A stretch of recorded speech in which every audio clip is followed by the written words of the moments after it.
Welcome back to That Spicy History Teacher. Today we are going to delve into the bloody history of the Pacific theater of World War II. So make sure you are sitting comfortably and let's jump in. On December 7, 1941, a day that would forever live in infamy, the world witnessed a devastating surprise attack on the American naval base at Pearl Harbor. The attack by the Empire of Japan thrust the United States into a global war, marking the beginning of the Pacific Front in World War II. In the wake of Pearl Harbor, Japan launched a relentless assault on U.S. territories and British-controlled territories in the Pacific.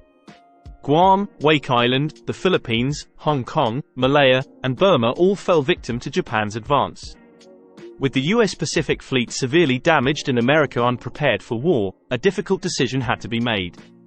Faced with the challenge of saving Great Britain and defeating Germany, the United States and its allies made a strategic choice. They decided to prioritize the European front, aiming to weaken Germany before turning their full attention to the Pacific. Meanwhile, Japan sought to complete its initial victory at Pearl Harbor and cripple the U.S. carrier fleet. U.S. Navy, with its battleships crippled, turned to two surviving assets: aircraft carriers and submarines. These became critical in challenging Japan's triumphant fleet and protecting mainland America.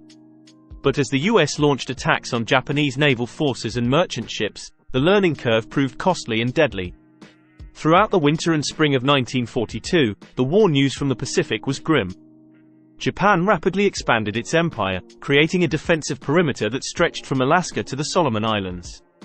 The threat to American supply lines to Australia complicated U.S. plans for offensive action. However, the tide of battle started to turn. The United States and its allies in Australia and New Zealand began to push back against Japan's advance. The hallmark of the Allied counterattack became the amphibious invasion. They stormed Japanese-held territories, targeting islands and jungles, with the goal of dislodging the enemy and securing airfields for future attacks. In May 1942, the Battle of the Coral Sea proved to be a turning point. The U.S. Navy checked a major Japanese offensive, and the Battle of Midway the following month dealt a devastating blow to the Japanese Navy. The destruction of 4 Japanese aircraft carriers shifted the balance of naval power in the Pacific, allowing the Allies to take the offensive. The United States, with its newfound momentum, launched its first major amphibious landing at Guadalcanal in August 1942. By seizing a strategic airfield, the U.S. halted Japanese efforts to disrupt supply routes to Australia and New Zealand. The ensuing struggle, marked by naval battles, land battles, and continuous air combat, lasted for 6 long months. Ultimately, the Allies prevailed and took the first vital step in driving the Japanese back.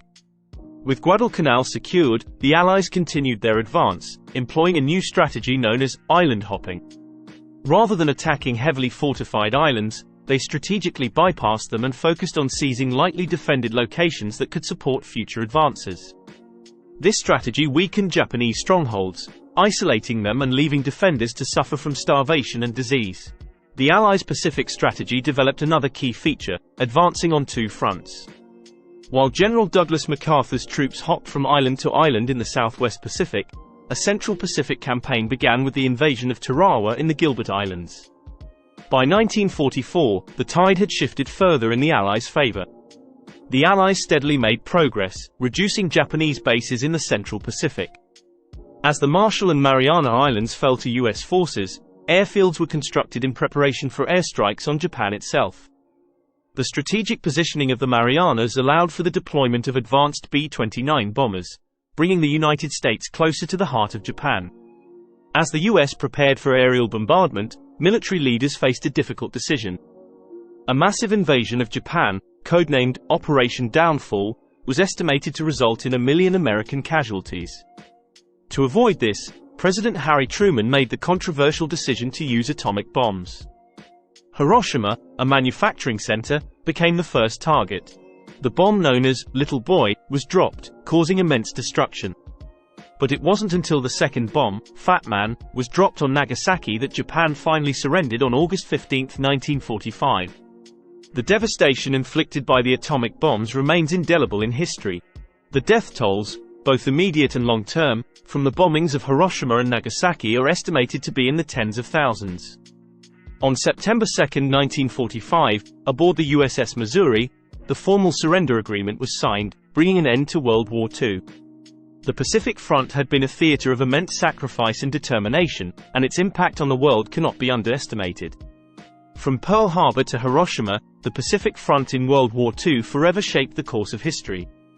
Thanks for watching that spicy history teacher. Don't forget to like and subscribe for more history content.